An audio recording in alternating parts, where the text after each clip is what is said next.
LUCO, 40 ans de savoir, de découverte et d'innovation. L'arrivée du nouveau millénaire apportera des changements majeurs à l'organisation des municipalités de l'Outaouais. En 2002, la fusion des 5 principales villes, Buckingham, Masson-Angers, Aylmer, Hull et Gatineau, amènera l'UQACH à adopter une nouvelle appellation confirmant sa mission régionale. L'université portera dorénavant le nom d'Université du Québec en Outaouais. L'éventail des programmes d'études au cycle supérieur fait encore un bond impressionnant, avec 4 nouveaux doctorats: sciences sociales appliquées, sciences et technologies de l'information, relations industrielles et en psychologie. De plus, une toute nouvelle entité académique est créée, unique au Québec. L'École multidisciplinaire de l'image, l'EMI, regroupe tous les secteurs des arts et constitue un lieu de création pour bon nombre d'artistes visuels, BDistes et graphistes. À cette époque-là, nous, les professeurs en arts, on était dans d'autres départements. Moi, j'ai été 4 ans au département des sciences et d'éducation. Mais en 2003, on a réussi à créer notre propre département, une école, avec les programmes d'art visuel, bande dessinée, design graphique, auxquels la muséologie et l'histoire de l'art se sont rajoutés par la suite. D'ailleurs, l'EMI est toujours la seule école à offrir une formation universitaire pour les auteurs de bande dessinée en français. La qualité de ces formations et les succès de plusieurs diplômés contribuent grandement au rayonnement de l'EMI. On a eu en 2010-2011 le prix Albert Chartier, donc remis par le milieu de la bande dessinée, par le Festival de bande dessinée de Québec pour la qualité de notre programme, pour tout ce qu'on a fait avec la bande dessinée. Et on voit de plus en plus, j'ai une liste des diplômés en bande dessinée qui ont été en nomination et qui ont remporté des prix. À peu près tous les prix qu'un auteur de BD peut remporter au Québec, nos diplômés les ont remportés. Et ça va jusqu'à Angoulême. Donc, Christian Quesnel est devenu le troisième auteur, 4e auteur québécois en 49 ans d'existence à gagner un prix, un fauve, au plus prestigieux festival francophone de bande dessinée au monde. Les programmes de sciences infirmières sont de plus en plus populaires et on assiste là aussi à une effervescence qui provoque d'importants changements. Quand je suis devenue directrice du département, en quelques années, on a vu un accroissement au niveau du corps professoral. On a doublé le nombre de profs. On a aussi eu un accroissement au niveau des professionnels qui aidaient au niveau des laboratoires, au niveau des stages. Fait que ça a été des années de grande effervescence qui étaient construites autour de programmes. On avait le DECBAC qui ouvrait en 2004, qui s'est déployé à Laval et dans les Laurentides. En même temps, on avait la maîtrise en sciences infirmières, qui est une maîtrise réseau. Alors, c'est un peu toute l'explication des professeurs. En même temps, on avait aussi le bac de base qui continuait d'aller chercher de la clientèle. Cette période en est également une de grands investissements. En 2006, les contributions financières de Développement économique Canada, du ministère du Développement économique régional et de la Recherche du Québec, ainsi que l'UQO, permettent à l'université d'ajouter un bâtiment qui accueille le Centre de recherche en technologie langagière, le CRTL.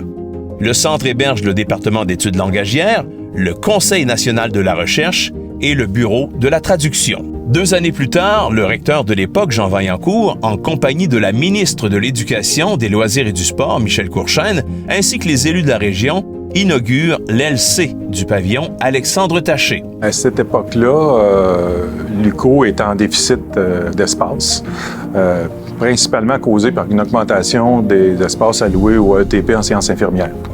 Alors, c'est comme ça qu'on a eu l'autorisation du ministère de construire l'LC et on a agrandi le pavillon principal sur Alexandre Taché. Cette nouvelle infrastructure permettra l'aménagement des laboratoires des sciences infirmières et du laboratoire de cyberpsychologie pour répondre aux besoins de la chaire de recherche du Canada en cyberpsychologie clinique.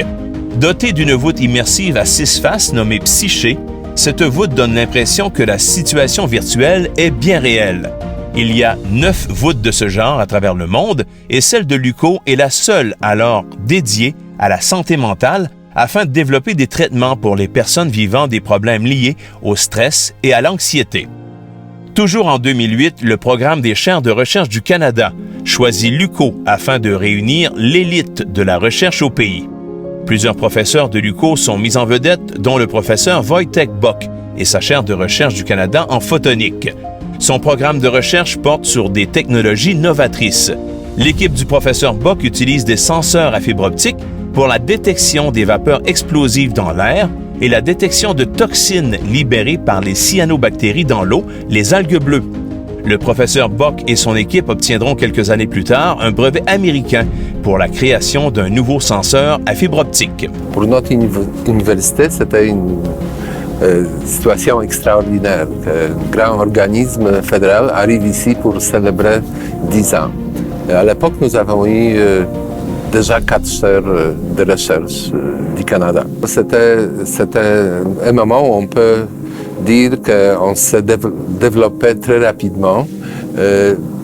Par exemple, dans notre groupe de recherche, le niveau de subvention de recherche a triplé ou quadruplé durant cette période, surtout pour les subventions d'infrastructure de la FCI, mais aussi de subventions de recherche avec différents organismes. En plus des chaires de recherche du Canada en photonique et en cyberpsychologie, les 2 autres chaires de recherche du Canada sont celles en développement des collectivités et en organisation communautaire des professeurs Louis Favreau et Denis Bourque.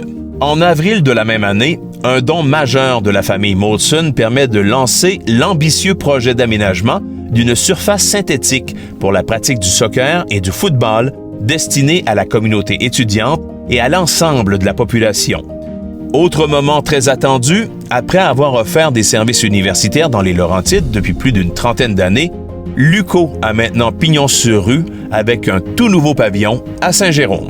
On a tenu une première porte ouverte là, à l'hiver qui a suivi l'ouverture du nouvel édifice. Puis une porte ouverte, habituellement, on accueille des candidats potentiels, mais cette année-là, on a eu beaucoup de gens de la communauté qui sont venus visiter leur université.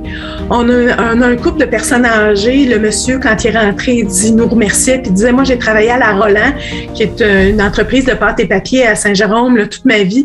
Et j'espérais donc pouvoir envoyer mes enfants à l'université à Saint-Jérôme. Ça n'a pas été mes enfants. J'espère que ça sera mes petits-enfants qui pourront choisir un programme que vous offrez. » Mais il y avait une fierté, encore, je pense, aujourd'hui, mais il y avait une fierté de la communauté de pouvoir dire qu'il devenait une ville universitaire. Le regard que je pose, c'est la fierté de voir que l'UQO s'est établi dans les Laurentides, malgré qu'ils étaient là depuis une trentaine d'années, mais de façon plus soutenue, avec un développement peut-être plus accéléré des programmes, des partenariats qui ont permis aux étudiants de travailler dans les Laurentides, de s'y établir, de créer aussi un mouvement, un milieu de vie étudiant. Et ça, c'est la fierté qu'on a, que j'ai comme employé et que les autres ont eu aussi. Voilà pour cette période des années 2001 à 2011.